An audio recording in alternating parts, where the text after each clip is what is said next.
She had exactly 22 minutes left before the boarding gate closed. But Helen Baker couldn't make herself walk past the old man slumped on the bench outside. Gate 14. His shoes were untied, and a tattered coat hung from his narrow shoulders like it was too heavy for him to bear. He looked up as she approached, eyes milky with age but glinting with the same confusion her late father used to wear when the world started slipping away from him. Sir, she said softly, kneeling so she wouldn't tower over him. Do you need help finding your gate? The old man blinked and fumbled for a folded piece of paper in his coat pocket.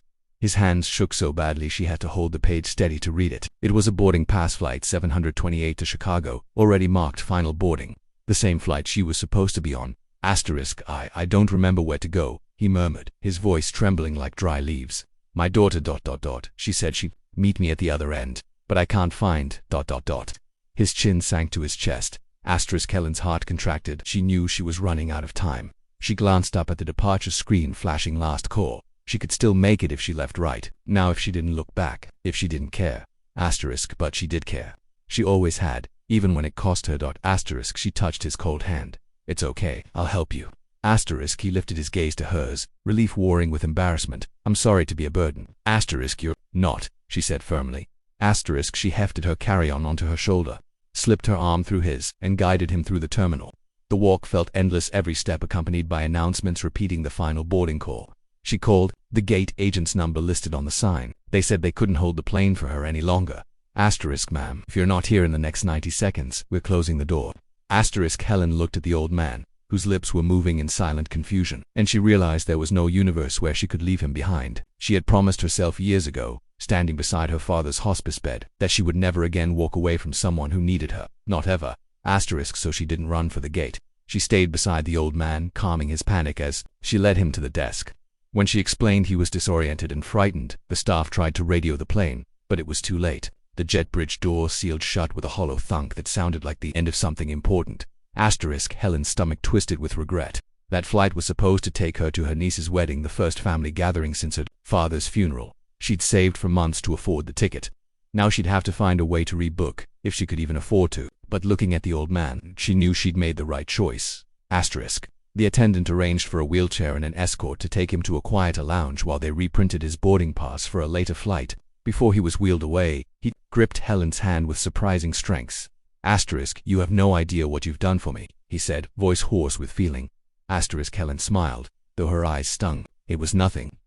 No, he whispered, shaking his head. It was everything. She watched him disappear into the crowd. The gate agent gave her an apologetic look. I'm sorry about your flight, ma'am. I can try to put you on. Stand by for the next one, but it's overbooked. Helen nodded numbly and took her place in the customer service line.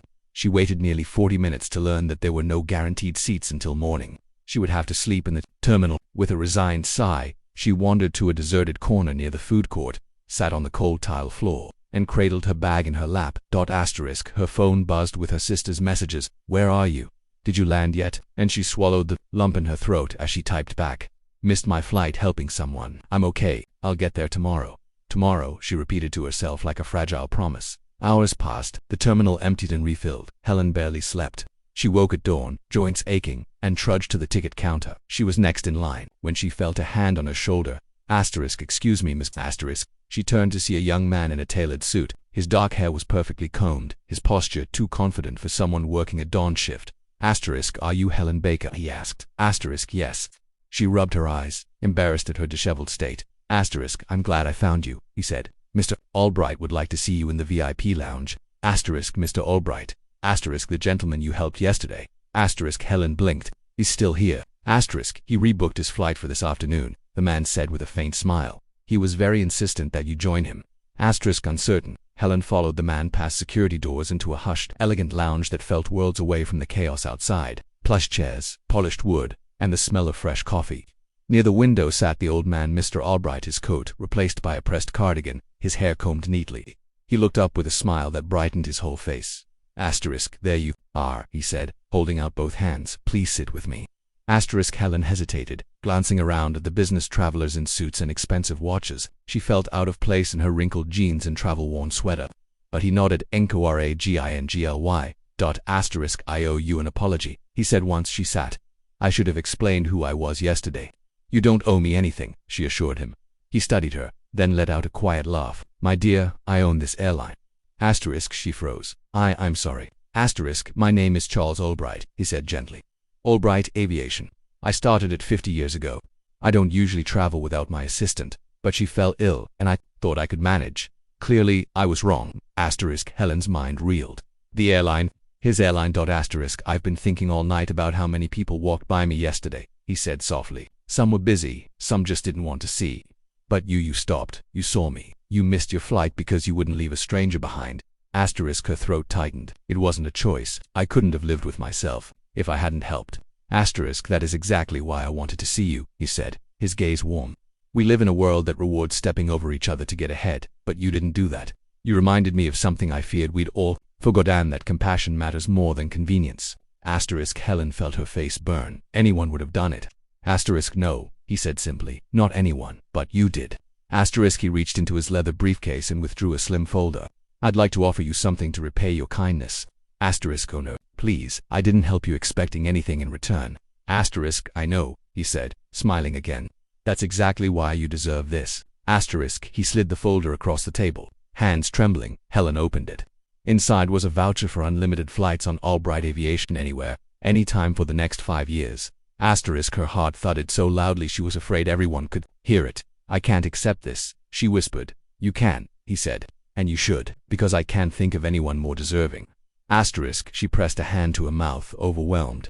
She thought of all the years she'd struggled to visit family, of the countless times she'd counted pennies just to buy a ticket, all those miles she'd never been able to travel. Asterisk, Mr. Albright's eyes softened. I built this airline to connect people. Yesterday you showed me that connection is about more than planes. It's about empathy. You taught me that again, and I'd like you to have this. Asterisk, tears spilled down her cheeks. She tried to speak, but the words tangled in her throat.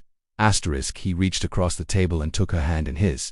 You gave me back my dignity when I was too lost to ask for help. This is the smallest way I can say thank you. Asterisk, she closed the folder carefully and held it to her chest, breathing through the ache in her heart. I don't know what to say. Asterisk, he patted her hand. Just promise you'll keep being the person who stops to help. Asterisk, I will, she whispered. I promise. Asterisk, when she finally boarded her rescheduled flight that afternoon, first class, courtesy of Mr. Albright, she gazed out the window, feeling like the world had shifted beneath her feet. Asterisk, she arrived at the wedding just in time to see her niece walk down the aisle. When her sister threw her arms around her, she didn't tell her everything, just that she'd been delayed helping someone who needed her. Asterisk, but later that night, in the quiet of the guest room, Helen held the voucher in her hands and thought about how a single moment of kindness had changed the course of her life. Asterisk, she realized something else, too. For all the heartbreak she'd carried since her father passed, for all the times she'd wondered if she was wasting her life caring more about people than her own ambitions, she finally understood that this was her purpose, not the job she worked or the money she earned, but the people she could help along the way. Asterisk, years later, when she used one of those flights to visit a childhood friend dying of cancer, she thought again of Mr. Albright's words, connection is about more than planes. Asterisk, it was about choosing to see someone when they felt invisible, about holding out your hand when everyone else turned away, about showing up no matter how inconvenient, and reminding another human being they mattered. Helen never stopped doing that, and she never forgot that sometimes the most extraordinary things begin with a simple act of kindness and the willingness to miss a flight, just to help an old man find his way home. Asterisk.